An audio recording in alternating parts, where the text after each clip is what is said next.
Vamos a comenzar hablándoles de algo muy importante, de salud, de ejercicio físico, que saben, pues efectivamente que es muy saludable, altamente recomendable, pero también puede provocar alguna lesión y precisamente de esto vamos a hablar hoy con nuestro preparador físico. Y está con nosotros Dani Hernández. Dani, buenas noches. Hola, buenas noches, Laura. Sí, efectivamente, hoy vamos a hablar de las lesiones. Tenemos que saber que las lesiones es algo inherente al deporte. ¿Esto qué quiere decir? Pues que aunque tengamos unos buenos hábitos saludables, entrenemos de forma correcta y hagamos nuestras rutinas bien, nos podemos lesionar.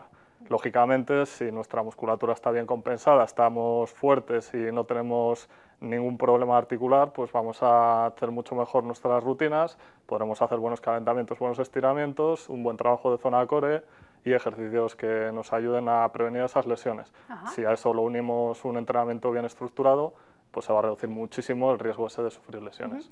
Pero cuando hablamos de lesiones, exactamente ¿a qué nos referimos? ¿Qué son? Bueno, las lesiones son todos esos procesos en los cuales hay roturas o alteraciones tanto en tejidos como en órganos o en articulaciones y nos van a imposibilitar el poder hacer nuestra práctica deportiva. Hay dos tipos de lesiones, siempre se ha escuchado lesiones agudas o lesiones crónicas. Las agudas nos referimos a contusiones, a desgarros o a roturas y las que son crónicas, que se prolongan en el tiempo, son pues, o inflamaciones muy estructuradas en el tiempo, muy prolongadas, o degeneraciones en las articulaciones. ¿Hay diferentes causas también? Sí, hay diferentes causas. Una de las principales son los factores genéticos. Si nuestra genética nos predispone a sufrir una lesión, pues vamos a ser mucho más propensos a ello, evidentemente. Luego hay otras alteraciones musculares o articulares que también pueden ayudar a que se den esas lesiones y por último un factor importante también que son el riesgo de volver a lesionarse en una zona que ya hayamos tenido una lesión previamente. Todo esto hay que intentar controlarlo para no tener ese factor potencial de lesionarnos. Por lo tanto hay que hacer ejercicio físico, decimos que es saludable, muy recomendable, pero con cuidado, con precaución, porque las lesiones pueden estar ahí. Eso es. Eso es importante siempre hacerlo todo muy estructurado y prestar mucha atención a esos aspectos. Vamos a ver un resumen de todo eso que nos acaba de contar Dani para que lo tengan todos muy claro, qué son exactamente las lesiones y las causas de las mismas. Ahí lo tenemos. Sí, hablamos de un sobreuso de las articulaciones, traumas con contacto, cuando hay sobre todo alguna actividad deportiva, los traumas sin contacto que se deben a fallos en las articulaciones, que son de forma espontánea, cuando estamos muy fatigados o cuando sufren mucho estrés las articulaciones, en superficies duras o excesivamente blandas.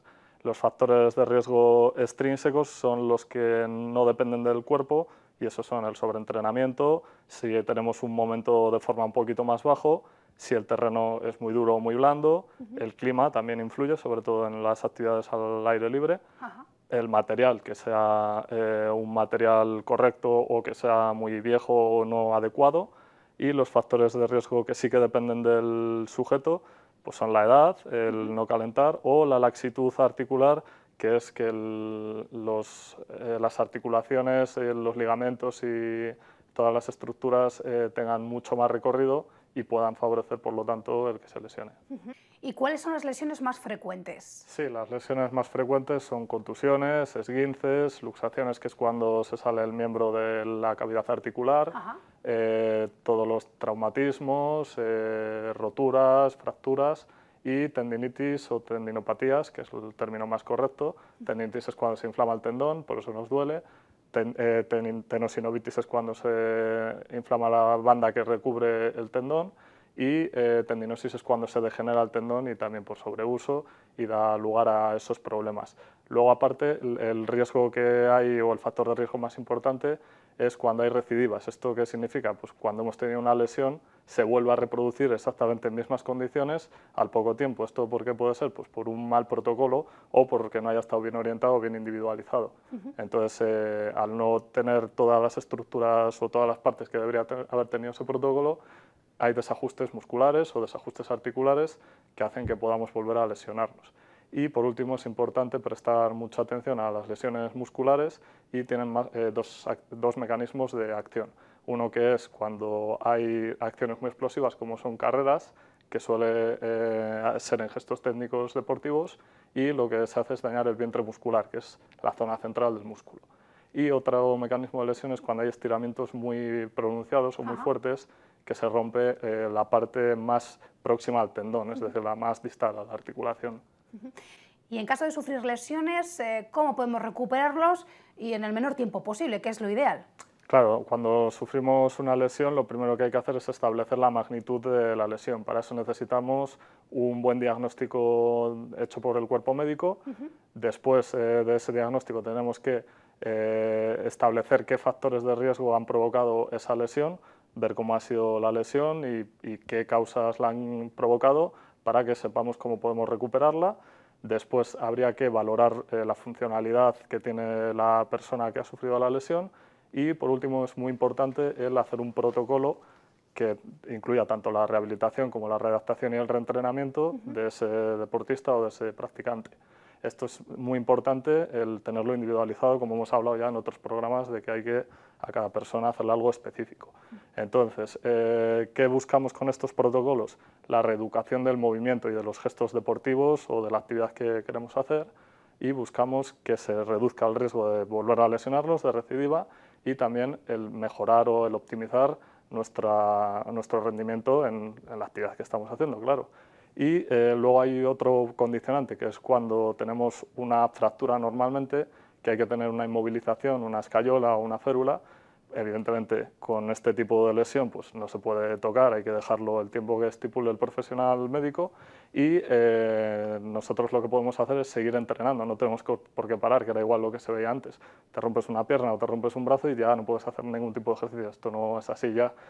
Puedes hacer trabajo de core, como hemos visto el otro día, se puede hacer trabajo del miembro contralateral, que va a ayudar porque nuestro cuerpo tiene estructuras neurales que, si trabajamos, por ejemplo, el brazo de derecho, si tenemos el izquierdo roto y trabajamos con el brazo derecho, le llega algo de beneficios a nuestro brazo lesionado. Entonces, todo este tipo de trabajo se puede hacer, y es una tontería pararlo y no hacer nada durante un mes, porque podemos seguir continuando con esto, eso es. Y luego algo muy importante que se hace en el ámbito deportivo, pero cada vez más se está extendiendo a otros ámbitos, al deporte amateur y a la gente que está buscando la salud a través del ejercicio, que es actuar en un protocolo multidisciplinar, en el que haya 3 profesionales: el médico, el fisioterapeuta y el licenciado en Ciencias de la Actividad Física y el Deporte. Entonces, lo que vemos aquí, el médico es la primera persona que actúa en este protocolo, y es el que diagnostica y ve la estrategia terapéutica que hay que seguir, bien sea cirugía o bien sea un tratamiento más conservador. Después tenemos al profesional fisioterapeuta, que es el encargado de devolver la funcionalidad a las estructuras afectadas a través de terapias manuales, de movilidad muscular, movilidad articular, y bueno, pues todo el trabajo que ellos realizan. Que también es importantísimo. Que es muy importante, eso es. Y luego el licenciado en Ciencias de la Actividad Física y el Deporte, o readaptador, que hace el proceso de readaptación y recuperación de la funcionalidad y reentrenar, y se busca la readaptación de habilidades básicas, que son toda la coordinación, velocidad, fuerza, resistencia y flexibilidad, y reentrenar todas estas capacidades y la técnica. Es importante el trabajo de fuerza. Es muy importante en este tipo de trabajo. Siempre se había escuchado que si el trabajo aeróbico o que si otras estructuras. Para esto es importante el trabajo de fuerza. Es una capacidad básica para construir el resto. Entonces, con este trabajo de fuerza, sobre todo si lo adaptamos a patrones motores y de estabilidad de músculos y de articulaciones, está comprobado que este trabajo mejora el rendimiento y reduce el riesgo de lesiones. Eso por un lado. Aparte, el trabajar la fuerza máxima o la resistencia aeróbica son factores que optimizan el que la fatiga aparezca mucho más tarde, y por lo tanto la probabilidad de sufrir lesiones o recaer de lesiones se reduzca en una gran medida. Claro. Y por último, el trabajar la fuerza en isométrico y en excéntrico, que esto es trabajarla sin movimiento en las primeras fases de la recuperación, o trabajarla en favor de la gravedad en las fases posteriores. Nos ayuda también a potenciar y a fortalecer nuestra musculatura. Todo esto evidentemente lo tiene que supervisar un profesional, no lo podemos hacer nosotros por nuestra cuenta en casa, y lo que nos ayuda es a proteger toda la musculatura y las articulaciones, y luego siempre vamos de ejercicios estables a inestables. Esto lo veremos después en los ejemplos que demos de trabajo de propiocepción. Y bueno, pues vamos a ello. Vamos a ver ejercicios concretos para fortalecer las articulaciones y evitar así lesiones, ¿sí? Eso es. Pues vamos a empezar, vamos a ir por partes. Comenzamos por el hombro. Bueno, vamos a hablar un poquito del fortalecimiento de hombro. Ahí vemos trabajo con una inestabilidad, en isométrico, no hay movimiento. Ajá. Vemos que se va fortaleciendo toda la musculatura anterior, media y posterior del hombro. Aquí buscamos facilitar el movimiento de los hombros, un ejercicio en el que vamos siempre de menos a más intensidad, con elásticos también resistido, fortalecer las escápulas. Como vemos aquí, es un trabajo resistido en el que juntamos y separamos los omóplatos, un trabajo en el cual también con elásticos separamos y juntamos escápulas con codos flexionados y extendidos, también para fortalecer toda la musculatura de la articulación del hombro. Trabajo de manguito rotador, ¿vale? Aquí estamos en concreto en los rotadores internos, que los trabajamos tanto con flexión en el codo como con el codo extendido, ¿vale? Se trabajan de forma distinta. Y ahora veremos los rotadores externos, que es lo mismo hacia afuera, muy importante siempre tener el codo lo más pegado posible al cuerpo, y en este ejercicio, con el codo extendido, que toque el elástico en nuestro pecho.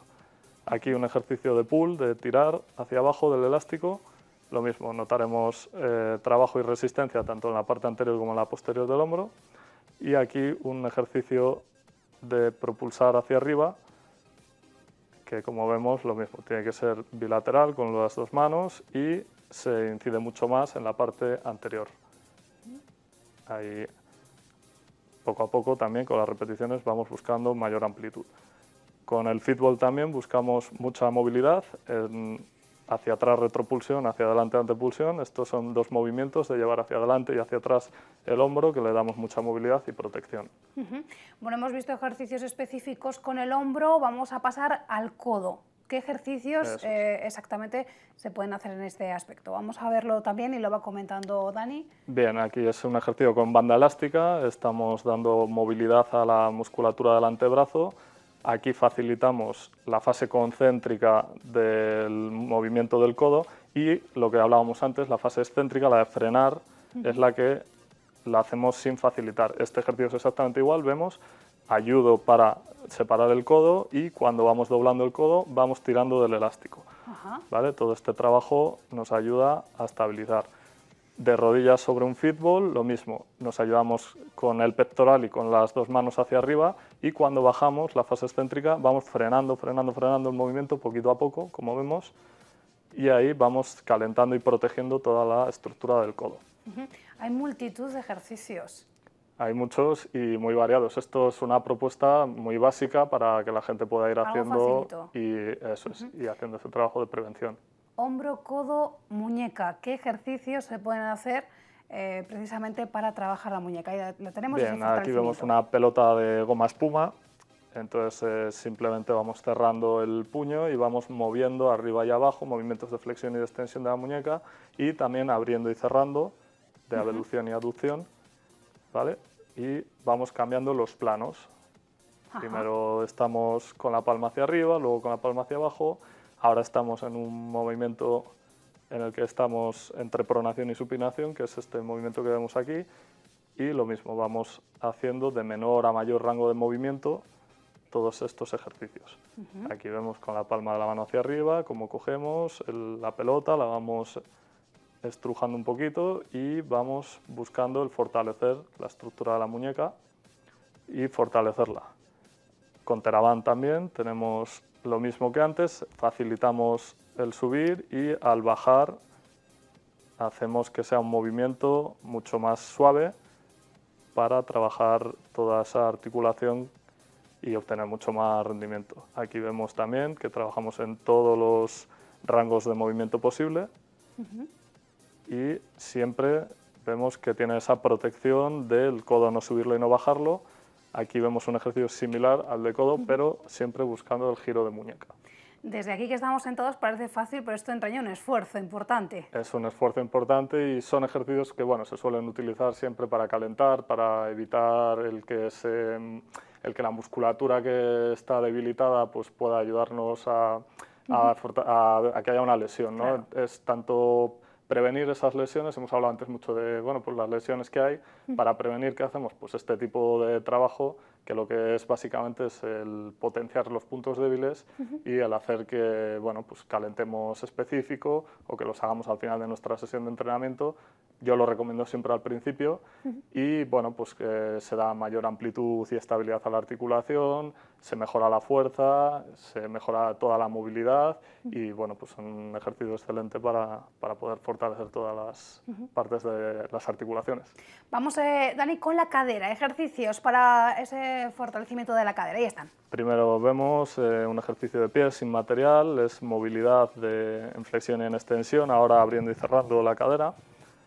Siempre apoyo sobre un pie, la mirada fija, el cuerpo tiene que estar recto con el core contraído. Aquí vemos cómo hacemos movimientos de giro y de rotación de cadera, hacia adelante y hacia atrás. Aquí usamos un elástico, que es algo parecido a lo que enseñamos el otro día, y nos fijamos siempre cadera, rodilla y tobillo tiene una orientación abierta. ¿Vale? También lo hacemos hacia adelante y hacia atrás, en flexión y en extensión, zancada adelante, zancada hacia atrás, siempre parando a la mitad para evitar poder hacernos daño en la musculatura del psoas, que es la que está en la cadera, en la parte delantera. Y ahí vemos siempre el elástico tenso. Aquí con una ayuda vemos cómo cerramos la cadera y hacemos un movimiento de aducción. Ajá. Y la rodilla. Importante, Hay ejercicios también y hemos además hablado es importante. que se lesiona, que es una de las partes que más se lesiona y hay que tenerlo en cuenta. Ejercicios muy sencillitos, nos sentamos en el fitball y hacemos una flexión de rodilla, un poquito más difíciles usando el dinar, que es esta superficie inestable que tiene aire dentro, y también vamos buscando flexión y extensión con las rodillas flexionadas. Luego, sobre la misma plataforma, un pie sobre ella y otro atrás, vamos buscando en los tres movimientos, neutro abriendo hacia la derecha y cerrando hacia la izquierda. Todo el trabajo siempre sin sobrepasar la rodilla, la puntera del pie. Eso es importante, dar esa protección. Aquí vemos un pie en el suelo, otro sobre el fitball. Flexionamos las dos rodillas, una la flexionamos, otra la extendemos, ¿vale? De forma alternativa. Podemos usar también un lastre, lo mismo, la parte concéntrica, que es la de subir, la hacemos más rápida, la excéntrica, que es cuando bajamos, vamos haciéndolo más lento y más suave. Aquí fortalecemos el cuádriceps en este movimiento y lo mismo, en tres movimientos, neutro, abriendo y cerrando, para trabajar las distintas partes de la musculatura. Y vamos a finalizar hablando del tobillo. Eso es, el tobillo también, mucha importancia o mucha incidencia en las lesiones y es importante trabajarlo previo a las sesiones. Aquí vemos lo mismo, utilizamos el dinar, movimientos de flexión y extensión, adelante, atrás, hacia los lados, inversión, eversión, ¿vale? Damos primero poco peso del cuerpo, luego más. Un ejercicio ya más avanzado sería mantener el equilibrio sobre el dinar.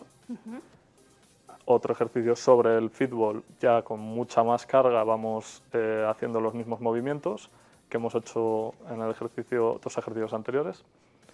Y ahí vemos cómo aislamos el movimiento de eversión en este caso, de inversión en la anterior. Y le vamos dando poquito a poco movilidad, pero siempre controlando. Con TheraBand también, la banda elástica, vamos haciendo movimientos de flexión y de extensión. Anclándolo a un punto fijo también hacemos el mismo movimiento, fortaleciendo el tibial anterior, que es la musculatura que está por encima de nuestra tibia. También hacia los lados, en inversión y en eversión, logramos fortalecer la parte interna y externa del tobillo. Ajá. Entre los deportistas amateurs, Dani, está como muy de moda el uso del hielo o del calor para evitar lesiones. ¿Cómo se pueden regular estas prácticas? Eso es, siempre vemos, o muchas veces al acabar un partido, salir con bolsas de hielo a los deportistas en rodillas, en tobillos, hombro, ¿no? Y demás. Tenemos que diferenciar dos protocolos que hay.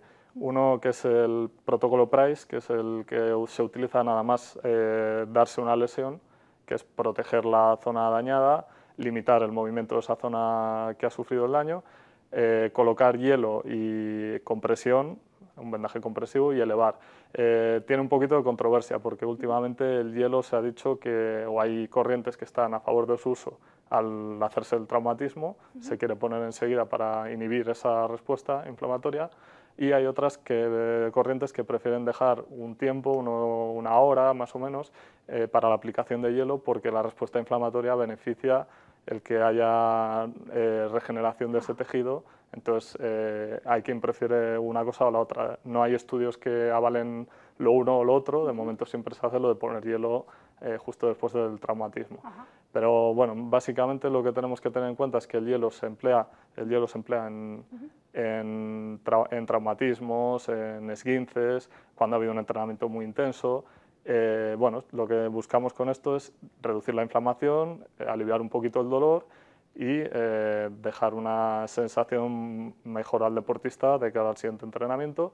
Y por otro lado, el calor se usa con lesiones que son menos agudas y se busca pues, reducir la presión arterial, el que haya menos dolor, y es un poco más relajante la sensación que deja, y se emplea pues, para tanto problemas articulares como para musculares. ¿Vale? Ahora, en conclusión, veremos unos puntos que son genéricos para la gente que practique deporte. Depende todo de lo que estemos practicando, de nuestra actividad, pero más o menos algo genérico sería hielo de 5 a 10 minutos hasta 3 veces al día en la primera fase de la lesión, 24 a 36 horas, o tras un ejercicio físico, como hemos comentado antes, y el calor sería de 10 a 15 minutos hasta 3 veces al día, preferiblemente calor húmedo, que es el que podemos aplicarnos con una bolsa caliente o con el chorro de la ducha con agua templada caliente, y a una temperatura tolerable, y siempre o 24 o 36 horas después de esa fase aguda. Ajá. Bueno, pues muy interesante para tener en cuenta, intentar prevenir lesiones, que el ejercicio físico está muy bien, pero que hay que tener también cuidado. Dani, gracias y muy buenas noches. Muchas gracias, buenas noches. Nos vemos la próxima semana. Eso es.